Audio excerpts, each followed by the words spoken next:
webinar.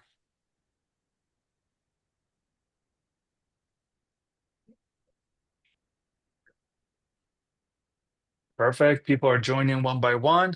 Hello, everybody. Thank you very much for joining. We're going to wait for another minute or two for other folks to join as well, and then we'll start the webinar.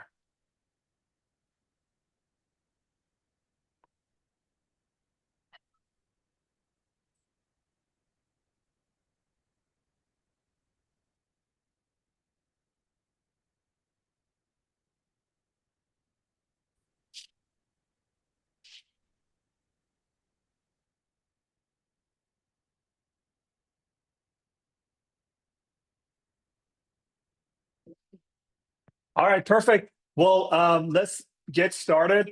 Hello, everybody. Thank you so much for joining today. I really appreciate everyone taking the time to be here with us today. Today, I think is the 15th or 16th session of our webinars in Catermind. We've been doing this for more than a year now. And we're super excited for today's session. It's going to be an awesome one. And we're going to cover a lot of topics. For people who are not familiar with Catermind, Catermind is a catering mastermind. And it has three main pillars. The first one is knowledge sharing. The second one is supporting each other. And the third one is community building. So for the Catermind webinars, we always define some sort of series every 3 to 4 months. The last series that we started was focused on sales, strategy, CRM, AI, and automation. But we hijacked this one this month because we had a very important event in Austin a couple weeks ago, the restaurant catering workshop, and we thought maybe it's a good idea to get together and basically talk about the stuff that happened there in the workshop. It's important to do that because a lot of people like myself couldn't join the conference, and we would love to know what happened and hear from the experts who did join the at the conference. And also, it's important for people who did attend the conference to just have a recap on the things that they learned during the conference. I was gonna ask Kelly to share her thoughts about the conference, but she hasn't joined yet. So because of that, we're just gonna jump ahead and talk about the two panels that we have today.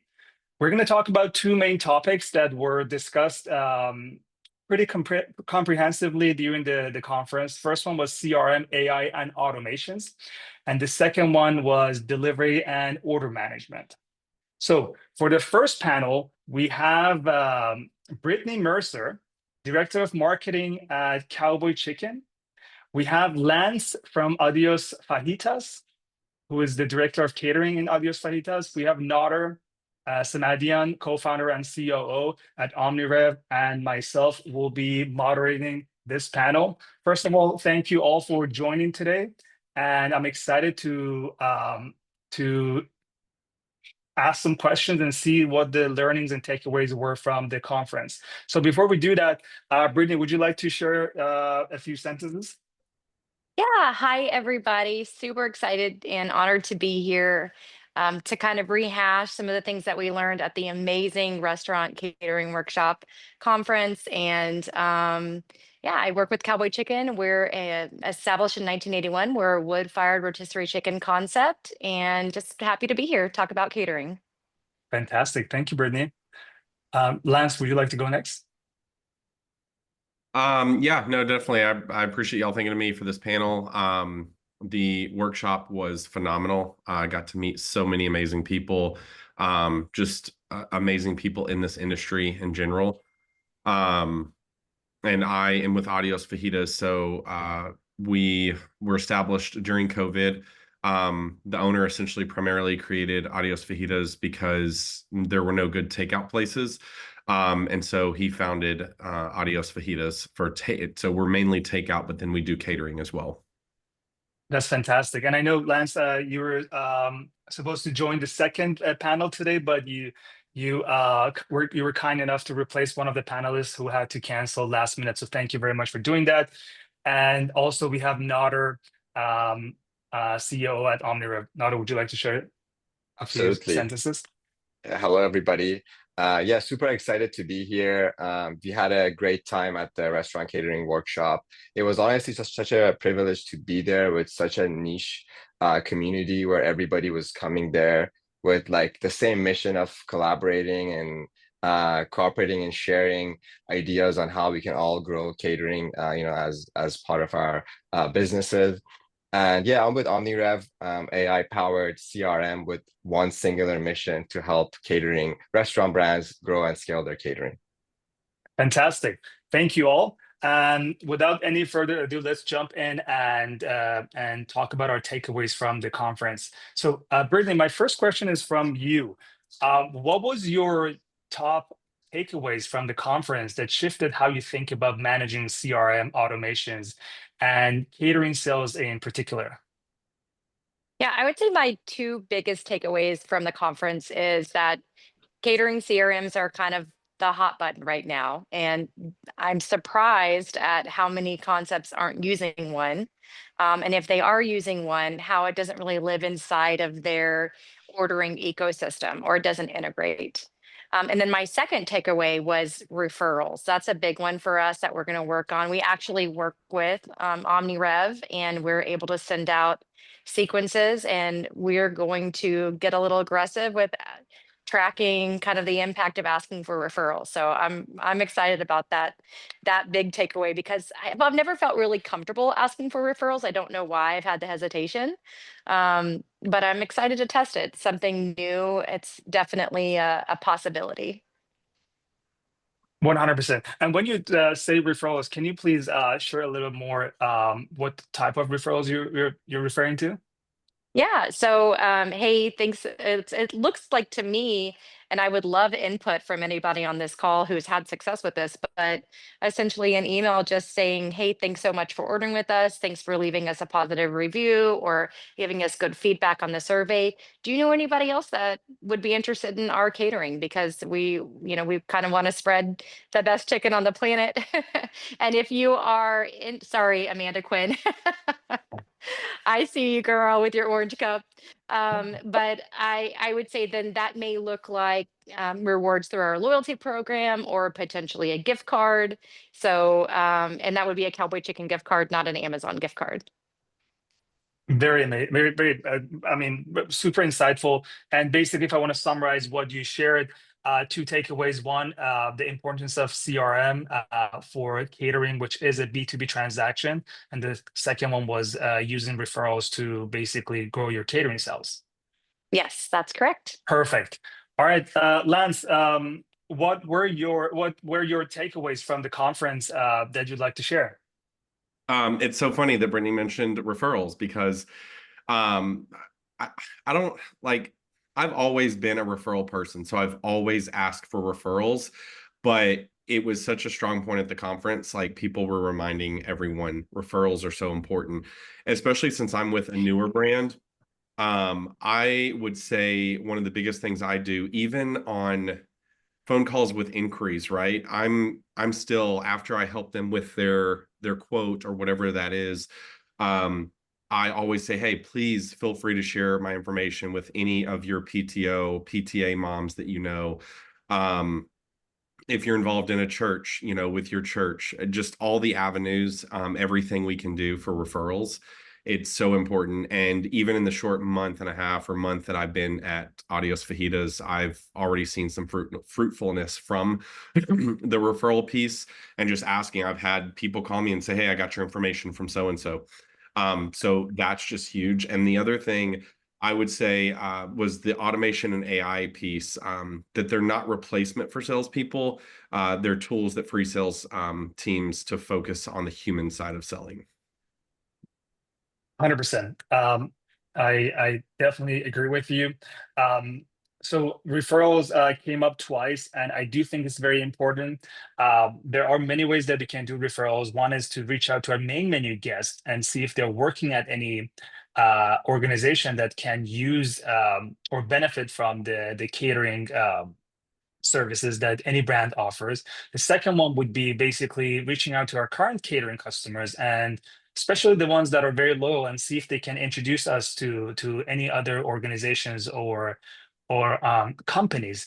And automating the whole process is something that we've been very passionate about, and we've seen a lot of results with it as well. And your second point was about automations and AI, right? So one of the things I've heard a lot from the brands is that they do hire catering sales managers, but because there is a lot of admin stuff to do, typically a lot of these sales managers role changes to basically to do the admin stuff instead of going out there knocking on doors, building relationships, and doing things that are very passionate about. So I do think automations and AI is also a big piece. I've heard it a lot after the conference, and it can really help sales managers, catering directors and so on, to focus on the responsibilities that they are really great at and they are really passionate about. Speaking of AI and automation, Nader, I know that you hosted a great panel on CRM, AI, and automation during the conference. What was your biggest learning from the panel you hosted there and the conversations you had with your panelists? Yeah, well, Arya, for me, one message that I noticed echoing through all the different panels and most of the discussions was that catering is such a fundamentally a people's business at the end of the day. And, in our panel, in our discussion, we tried to look at that from a sales and a CRM perspective. And we talked about the right way of nurturing the catering guest, which is ultimately a B2B relationship.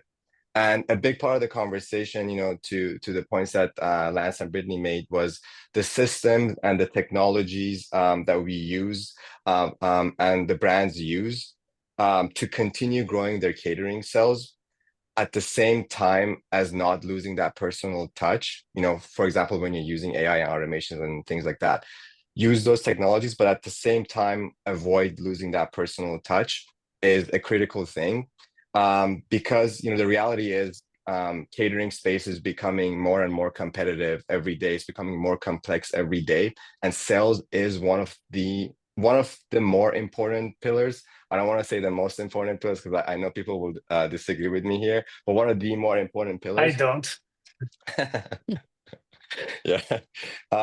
And having the right technology that at the same time is making the processes more efficient, more automated, more quicker, more faster, but at the same time, keeping that personal touch strong or even strengthening it is almost a non-negotiable, right?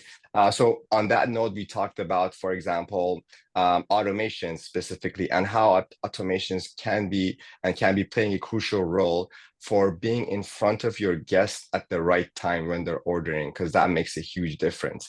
Or we talked about the 80-20 rule, for example, the fact that 80% of your sales can be coming from 20% of your customers, and the emphasizing the fact that having a CRM that understands the nature of the catering guest and knows how to nurture that relationship is going to be a big game changer. And then outside of the discussion, one big takeaway that I had on the same kind of conversation was that, we all talked to a lot of different operators, a lot of different brands in there. And I noticed there were a lot of catering managers or catering leads that were managing sales across massive brands, like 400 location brands, with with just a single person team, just one person doing that whole operation. And my first insight on that was that, wow, that's very commendable that these people can do this, and I learned so much through those conversations. But my second takeaway from it was that it was kind of mind-blowing to see the amount of opportunity that's just sitting there for a platform to come in and to process all that data, to automate everything that can be automated, and to supercharge the sales for those brands. So I do think there's going to be another wave of adoption once these brands start realizing the opportunity that's waiting there and adopting more modern tools to take full advantage of the data that they already have. Very interesting. Yeah, no, I 100% agree with you. We've had some of the follow-up calls after the conference, and we've seen brands or catering leaders who are managing 400 locations, 200 locations, almost single-handedly, which is, Exactly. as you said, it's I have a lot of respect for those people who are managing like that much work and and that many locations. But obviously, like, AI and AI and automations can help specifically those people. And also going back to your first point that you made about, like, how Hmm. important it is to have the personal touch when it comes to the outreaches, AI and automations. I want to make an example here to make it clear exactly what you mean by that. So a lot of the online ordering platforms that we know, they all send out, like, an automated email after the order is completed. But that email is going from basic, or is sent by the generic email of catering at, like, brandabc.com with a generic content and so on. And we typically see that the open rate and the reply rate on those ones are very, very low, less than 10% open rate, and very little reply rate.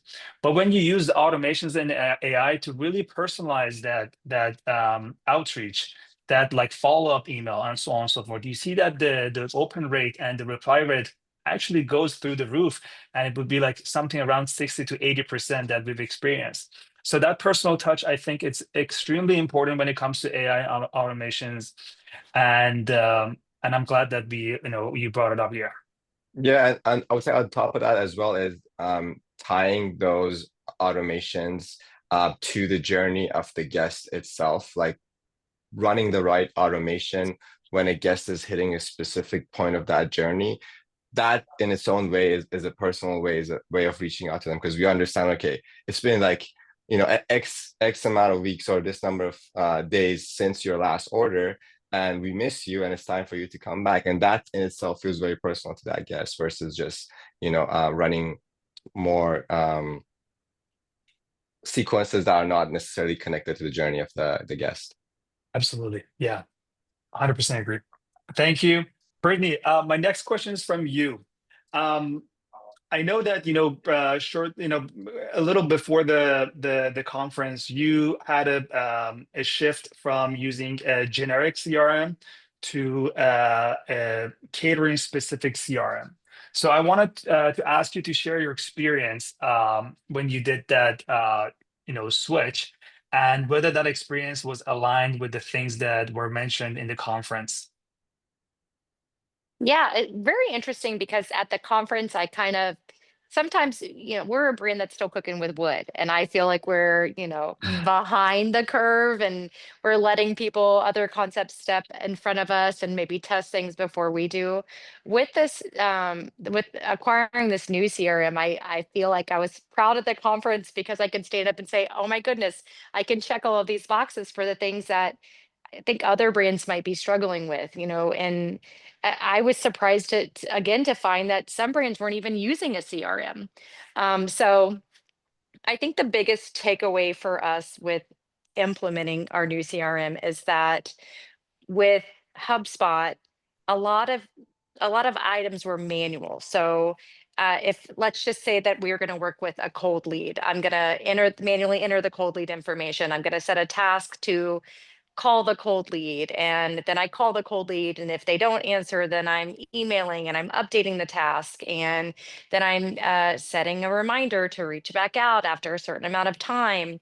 And even just pulling a cold lead or pulling like large orders from last year, there's just a lot of manual work that it takes for my team to go in and type all that out, track it, look them up.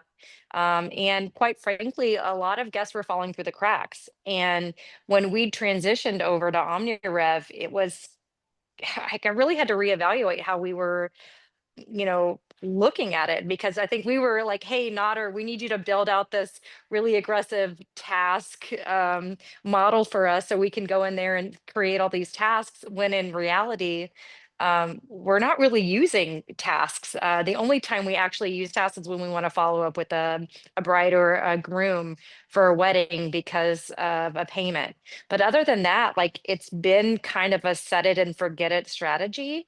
And it's really allowed us to accomplish something that I've been saying this year a lot, which is like we really want to do less better. And so we're doing less admin work. We're allowing the team to get out there to actually help the guests that want that one-on-one communication. Because a lot of these guests, they don't want to. It's the, you know, the DoorDash era, like deliver it to my door, drop it, like don't even knock. I will look through the blinds to kind of see, you know, who's there. I won't answer and I'll wait till you pull off to grab it. Like those, most of the people that we work with are like that. They want to place an order online. They just want to click and order and not have to talk to anybody. But there is, and again, we work with an older demographic. There is some people that they want that one-on-one communication. They want that relationship, and that is allowing us to really spend more time with relationship building. So I keep hearing like personalization and AI put together, and I was really hesitant at first because it didn't seem like that seems like the opposite of what we would do, but it is working, and it's been really cool. Well, that's really insightful. Thank you so much, Brittany, for sharing your experience. Yeah. And I know I agree with you. Like, first of all, it is critical to use a CRM, and a lot of brands like, are using HubSpot, Salesforce, and so on. But those, products are really built for a different industry. It's built for the tech industry that, companies, they have the luxury of having 20 salespeople, doing a lot of things manually and so on and so forth. And that's a luxury that we don't have in the restaurant industry because there is a lot of responsibilities that every single person take on. So it is important for the CRM to be able to automate a lot of things and actually take away a couple of things from people's plates. So I really appreciate you for sharing your experience, and it was really, really insightful. Thank you. Lance, my next question, the next question is from you. I know that you had a lot of conversations with people at the conference, and you're particularly very interested about automation. So my question is, what parts of your catering processes are you planning to automate after the workshop? Yeah, so I think just hearing about OmniRev in this workshop, I'd never really heard about it before. It was eye-opening. I have never in my life, I've been in this industry 21 years doing catering the past 12 years. Never have I seen something like OmniRev and the AI piece, what it automates, the things that it does. It increases productivity by 330%. It's like having my own assistant. And not only that, but the AI is personalized. You create the sequence, you create what it says, but it partners with Olo, it partners with Microsoft Outlook, and it will create the email for you and send all those things out, essentially eliminating things that fall through the cracks, right? Less human error, and doing the things that are more mundane, but still personalizes it for you and allows me to be more in relationship with being out in the community and doing things that I need to be doing versus being in front of a computer, half of my week with data and stuff like that. 100%. Yeah, well, that's amazing to hear. And for someone like you, someone as experienced as you, 21 years of experience in the restaurant industry and 12 years of catering experience, what a waste would it be for a brand to have you spend some time on admin stuff and behind the computer, where your experience can be used in actually like building relationship with people. And I'm super excited for this new partnership, and I really think it's gonna have a huge impact for sure.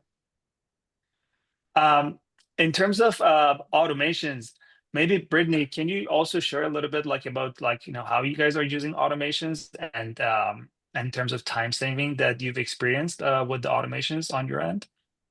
Yeah, sure. So we've done follow-ups, and we've split that out between like first order follow-ups, and then that messaging looks a little different than a second time order follow-up.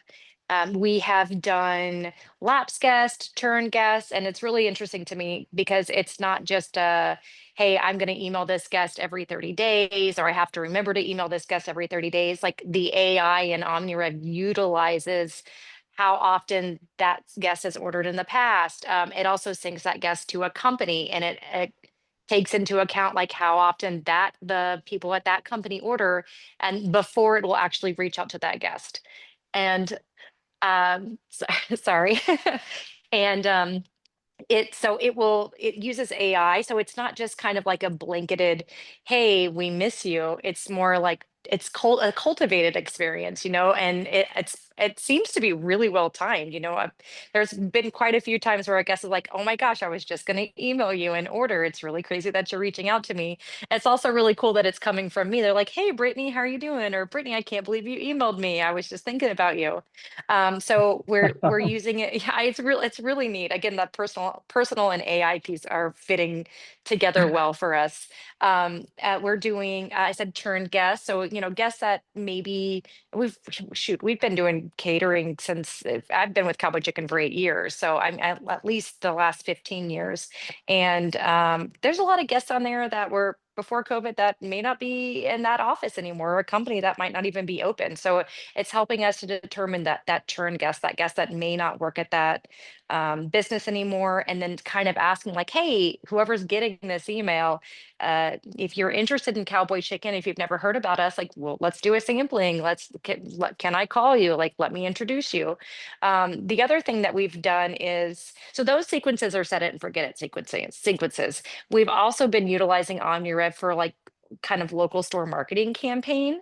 A good example of that would be Respiratory Therapy Week. So I was able to go in, and this wasn't us tagging any of our guests with keywords like hospital, medical, pharmaceutical rep. Like again, AI checks the domain name at the end of the email address. So my domain is cowboychicken.com, bmercer@cowboychicken.com. AI would qualify me as a restaurant concept. We utilize the AI to pull all of the medical offices, hospitals, buildings, and sent out a very specific sequence on, hey, we know Respiratory Therapy Week is coming up. Make sure to treat your respiratory therapist. And and a cool piece of it is when somebody actually clicks and orders for that sequence, we can track the ROI. It shows us how much they're placing an order for. So now not only am I able to throw things at the wall and test them, but I can track the impact of it and find out what's working and do more of that. 100%. That's really amazing. Well, thank you for sharing that. And the post that you, the screenshot that you posted on LinkedIn, that was one of my favorite LinkedIn posts. That the person said, "That's crazy. I was just about to place a catering order." Yeah. I really love that one. But that also shows the importance of automation. Honestly, like, what is sales? Sales is being in front of the customer at the right time. That's when you can actually close a deal, and like knowing when the customer is going to need a catering basically service, and just nudging them with a simple email, with a personalized email that feels like it came from you. That's just going to do it, and that's just going to make the sales process 1,000 times easier. Thank you for sharing your thoughts on this. We have to wrap up this panel in a couple of minutes. My last question is from all of you. Maybe we'll start with Nader, and then Lance, and then Brittany. What partnership, technology, or process shared during the conference that felt like a true game changer for you and for catering sales? Totally. Thinking about processes, in terms of what technology I think could be a game changer, one topic that kept coming up was how fragmented everything is right now in the catering space, and how we're using different technologies, different platforms for everything that should be in the same maybe product or same platform. For example, when I was talking to some of the brands, I realized that they are using separate platform for their lead generation. They're using a separate platform for their customer success management. There's another platform for running their campaigns and sequences, then another platform for visualizing their data and getting the insights and things like that. So it was kind of all over the place. And I see a huge opportunity for technologies that bring these use cases together in a specialized way. So almost a specialized consolidation as opposed to a generalist consolidation. I do think there's going to be a huge opportunity there for technologies that can go there. And I saw some technologies that are already doing this as well. Perfect. Thank you, Nader. Lance, your thoughts, please? Yeah, I would say it's definitely, it has to do with the tech stack, and just learning more about the AI piece. You know, I've always been old school and wanted to do everything myself for the hospitality purposes, but I think just the integrations and the AI, having that in your tech stack is huge. And again, I know everybody wants a one system fits all, right? But there's just it's not out there right now. And so personally, I again think OmniRev, it just, I've never seen anything like it. And I know I've used Salesforce for 6 years, and I was just thinking, man, if you could partner Salesforce and OmniRev, those two together, it would be a reckoning, because just everything that Salesforce does, but then OmniRev with the AI automation, it's just unbelievable. So yeah. Perfect. Thank you. Thank you for sharing your thoughts. And last but not least, Brittany.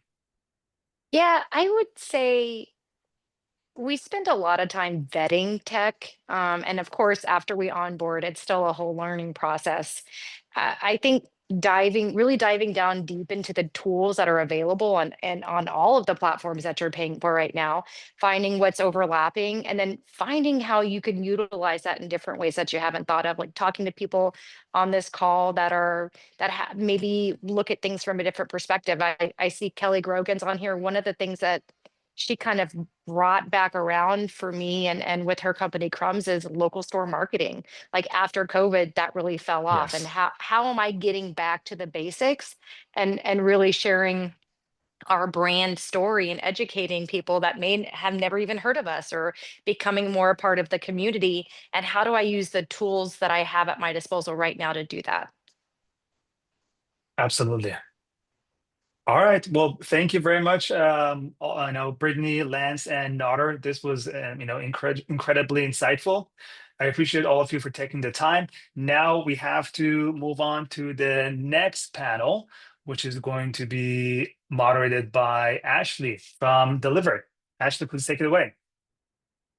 Awesome. Hi, guys. I'm Ashley. I'm Chief Strategy Officer over here at Delivered. Do we want to unmute Kelly or bring her over to this side of things somehow? Okay, there she is. Coming on over. I apologize, I was a few minutes late, but as everybody knows, orders come first. And if anybody isn't prospecting for Halloween right now, I think we closed maybe 15 orders for Halloween celebrations today. So get that Halloween business. We booked $1,000 Halloween order. So sorry Wow. we were late, but No, that's great. Thank you for joining. On the panel today, talking about everything, we have Amanda Quinn from Viva Chicken, Kelly from Crumbs, and then Lance again from Adios Fajitas, which I emailed him. If you guys haven't seen the Adios Fajitas logo, it's amazing. And you should check it out because it's really, really cool. Okay, so we are going to be talking about delivery and order management on this side of the panel. And I'm going to start off with my first question is kind of going to be one for everybody, is what is one takeaway as it pertains to delivery and order management that you guys took away from the conference that kind of shifted how you might be thinking about catering delivery? I'll go. Perfect. I think the biggest thing is that delivery is you have to actively manage it. It is not about having an easy solution that you just turn on and then you don't think twice about delivery. I think it was so apparent that you need to find the right partner to work with on it so that you can streamline certain parts of the process, but it is something that you still need to be looking at and watching. It is not a set it and forget it type of a thing when it comes to catering. Absolutely. We often say like automate what you can and humanize what's important. And I think that fits really well with delivery and catering for sure. Amanda, you got any thoughts on something that shifted that you heard that may have shifted how you were thinking? Yeah, I mean, the importance of tracking. Your customer wants to know where, or your guest wants to know where their order is. And our team does a really good job at keeping ahead of it and tracking drivers throughout the process. So we can set that expectation with the guests saying, you know, looks like your driver's on the way. They hit a bit of traffic, going to be about 5 minutes late. They're totally okay with that. When you don't make that phone call and you're 5 minutes late, that 5 minutes turns into 30 in their mind and their event is completely ruined. So I think the importance of tracking your drivers and staying on top of it. Absolutely. Lance, what about you? Yeah, I think Kelly made a very valid point. It's the partnership with your delivery. I mean, if you're not like Jason's Deli and you can't deliver every single one with your internal staff, it's about the partnership, who you choose, being locked in with them. And then also, I think a big shift for me was just realizing that delivery isn't just the last step of the process. It's the guest experience. But yeah, and then the tracking piece, I mean, I think that's super vital. I know we use Cartwheel, and I also, one of the biggest things that I've always told my staff is, if you know you're going to be late ahead of time, go ahead and call. Don't just show up late. Like, that call means the world to them, because they're not in front of, I think Kelly even said it, like, she's been in front of a group of people and said, the food's coming, I promise. Yeah, absolutely. That partnership piece is, God, it is extremely important because they're representing your brand outside of the four walls of your restaurant. And they don't know if it's a third party. They don't know if it's your restaurant. They don't know who it is delivering, but what the food is what's there, is who they're thinking about in their head. So it's such a representation where that partnership becomes extremely important in there. Lance, this question is for you. Was there an operational change that you took away from the conference and kind of immediately put it into place in your restaurant, in terms of any catering or delivery or order management, anything along those lines? Yeah, I would say one of the biggest operational changes we made, we actually became OmniRev clients. That's a huge operational change for like the CRM back behind the scenes operational change. But I would really say, with operations specifically, pre-calls are something that I had a big discussion on, and I know I kind of brought that up at the conference as one of my questions. But pre-calls have always been important to me, because it's that one last step that you have to reach out to the client the day before their order and go over everything. If there's any special delivery instructions that are missed or anything like that. And I know you can't really automate that, but that's a huge piece to me. Mm-hmm. Amanda, do you do pre-calls like the day before? We do. We have a support team, two wonderful ladies that help me all the time, that do pre-calls or emails the day before, and they include that tracking link for their driver as well. So the guest has that tracking link. It's a good time to upsell. Say, you know, I see you don't have desserts. Do you think your group would like some desserts? I can add them on now for you. So again, it's that piece of comfort I think the guest needs, that they haven't been forgotten about. For sure. All of these pieces, when you're taking them back, it's important to get buy-in from the staff. If you don't have a dedicated person whose maybe that job is say like your two ladies that do the pre-calls, that means it might be up to that restaurant, the manager on duty or the person in charge on duty. Kelly, working with all these different restaurants, one of the things that came up on the panel at the conference was building those systems and procedures that will make us successful. But then more importantly, getting the buy-in and keeping those systems and procedures long enough to show the outcome, because it's always going to be extra work on them. You're asking them to make phone calls, for example, and they might not want to do it consistently. Have you seen any tips or tricks or things that have enabled restaurants to put these systems and procedures in long enough for them to make a positive result?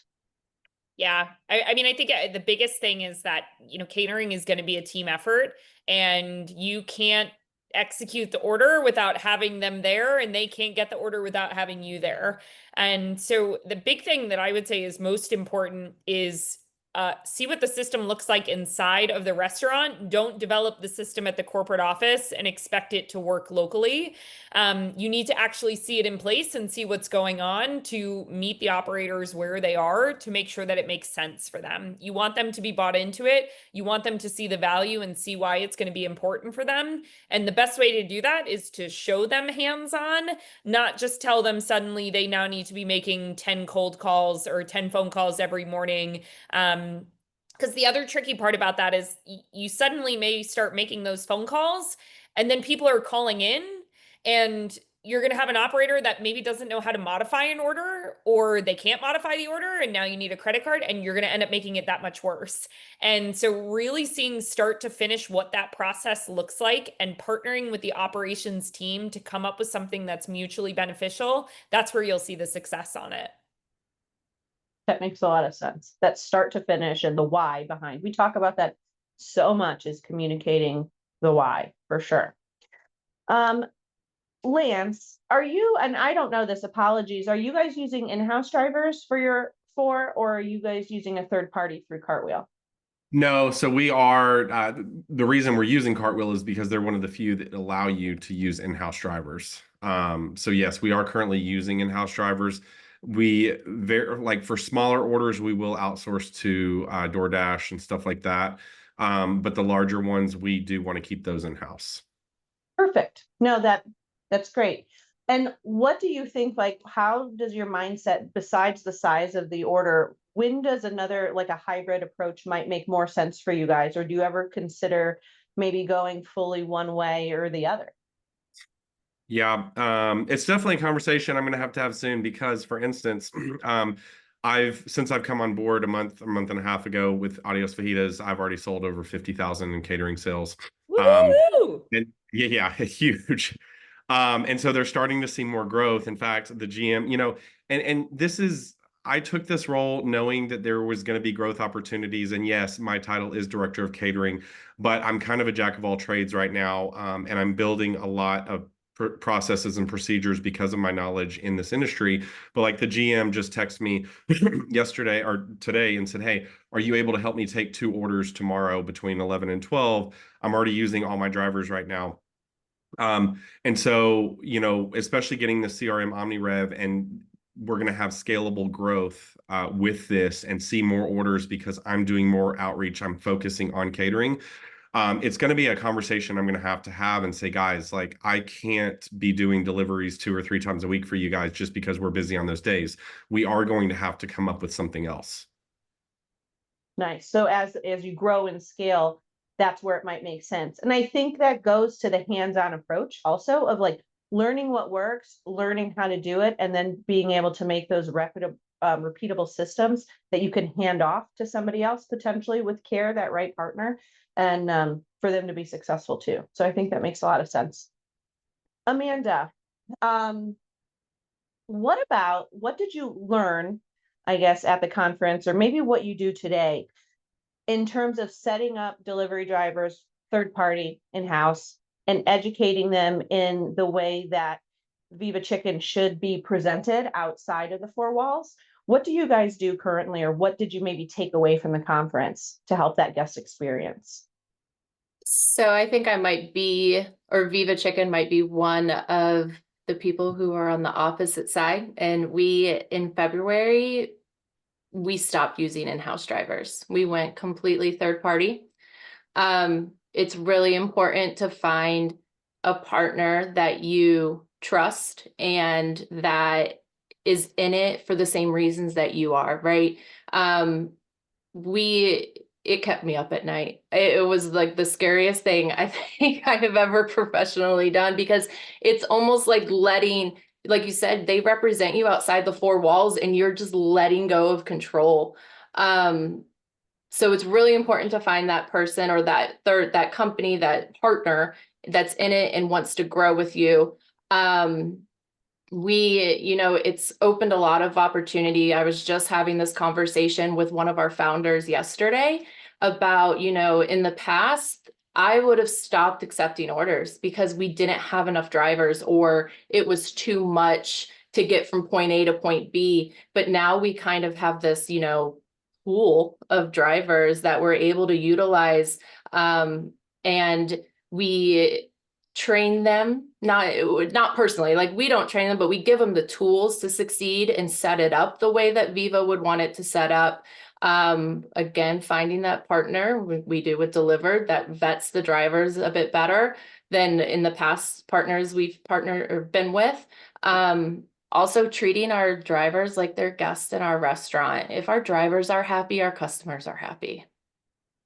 Do you do anything specifically for them when they're in the restaurant, or either education or, like treating them like a partner? Do you give them a free soda or a free pop, whatever, wherever you're from, whatever you call it? But do you give them anything like that or any other education when they're on site?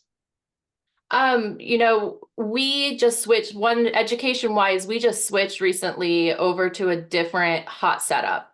So it is not your metal or tin setup. It is a recyclable partner we found here locally, and you have to snap it together and you have to build it some, right? So, I was with the driver the other day and I was like, hey, you have a hot setup on here. Do you know how to do this? And they said, no. I'm like, okay, then let's walk through it. Let's take that 2 minutes to help you set it up, because I don't want you handing these 6 pieces to a guest, right? They don't know what they're doing. Making sure that we communicate to them that, they need a lighter if a hot setup is on their order, so they come prepared. I just DoorDashed this weekend, maybe like 100 lighters from the grocery store to give to our GMs to put in every restaurant as just in case, if somebody shows up and they're like, shoot, I forgot my lighter. Well, here's one. It is not expensive to have them and it's a fail safe. Also, like I said, treating them as guests in your restaurant. Yesterday I was in a restaurant and the driver was like 5 minutes early. And he came up, he checked in and he's like, hey, I know I'm early, but I'm going to grab something to eat first. I'm like, let me get that for you. So it's a $10, $15 meal, but I would rather him eat our meal on his way to his delivery or right after than, run through a drive-through and potentially be late. So we empower our management team to really treat them as guests in our restaurant, because they're not on our payroll, they're guests. And they're going to talk to the people at delivery and they're going to talk good about Viva versus, oh, they rushed me out the door. They pushed my cart out the door and all I wanted was a glass of water. So you take care of the people who are taking care of you. That makes a lot of sense. And I agree 150% with all of those sentiments. Kelly, anything from you to add in there when you're speaking with all these different restaurants on the importance or how they should add to educating maybe I was going to say third-party delivery drivers that are coming into the store for catering? I couldn't echo Amanda's notes enough in regard to treating them like they're a part of your team, because it is something where those drivers, things happen. We know mistakes happen, but sometimes they happen on our end where maybe we didn't pack the bag correctly and we forgot something. And it's in that instance where you took the time to show a little extra care to that driver that they will turn around and come back to the restaurant and pick that up. Or they will, instead of dropping it in the lobby, walk up that second flight of stairs. And so investing in those relationships, I think are important.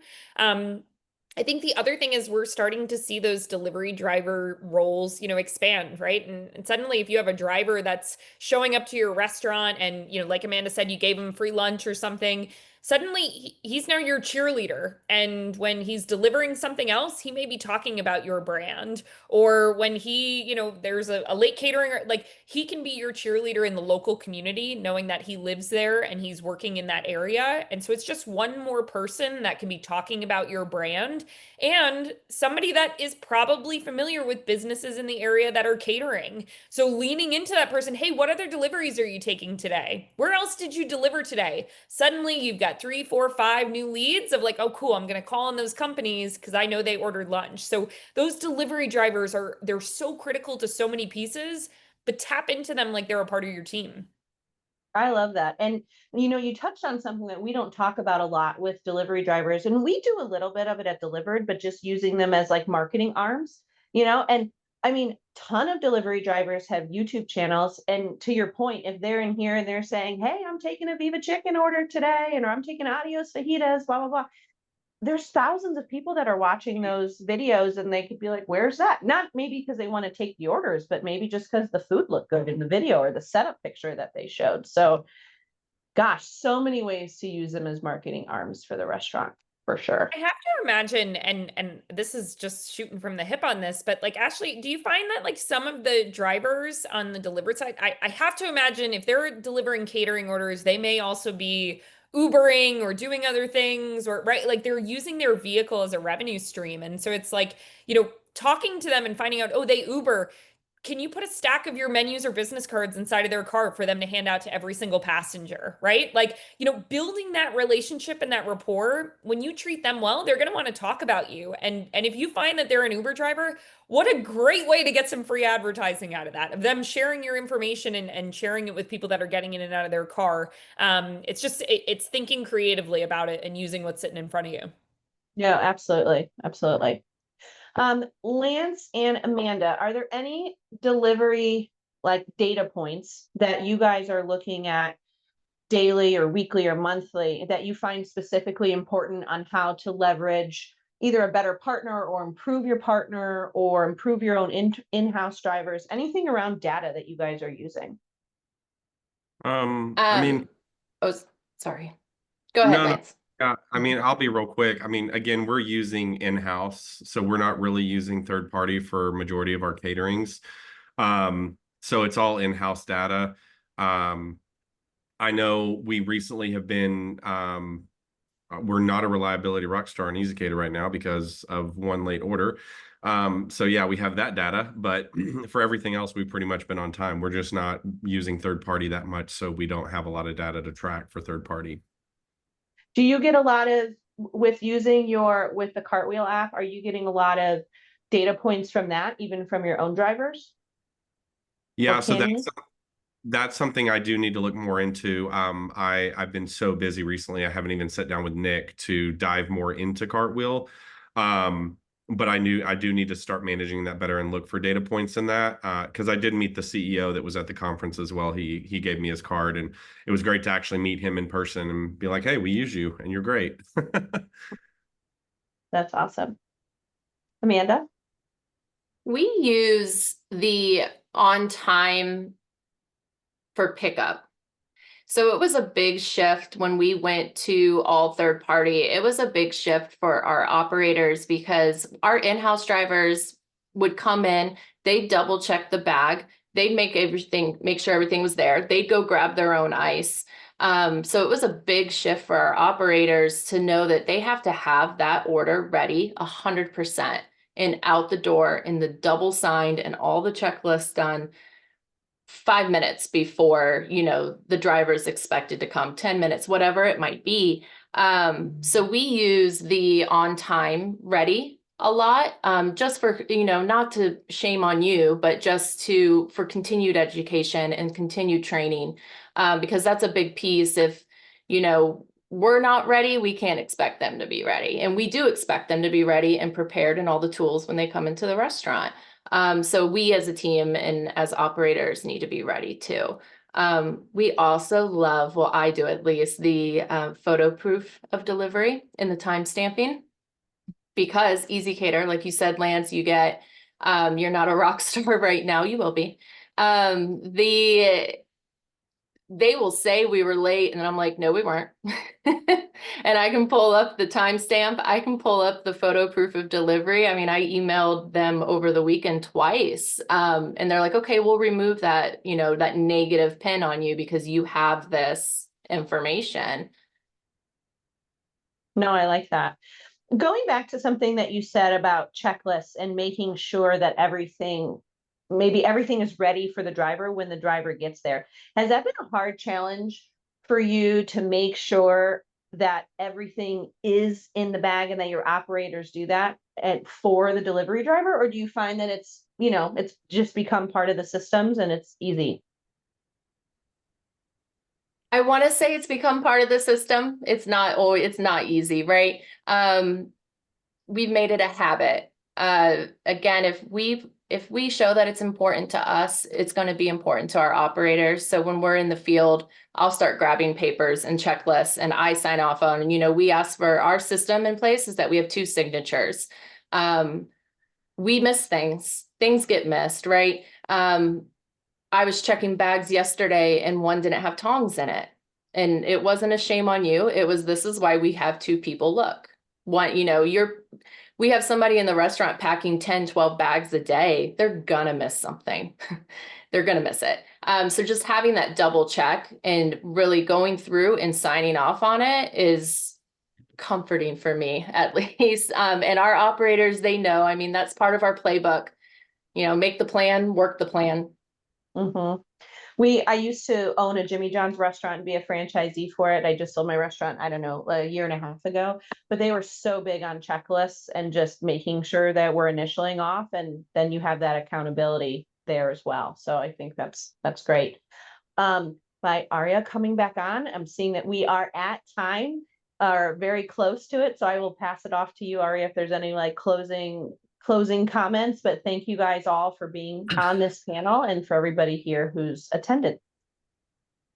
That's awesome. Aria. Thank you, Ashley. Appreciate it for moderating, and thank you, Lance, Amanda, and Kelly for such a great panel. Before we wrap up, I just wanted to give a big shout out to Kelly for hosting such an amazing conference in Austin.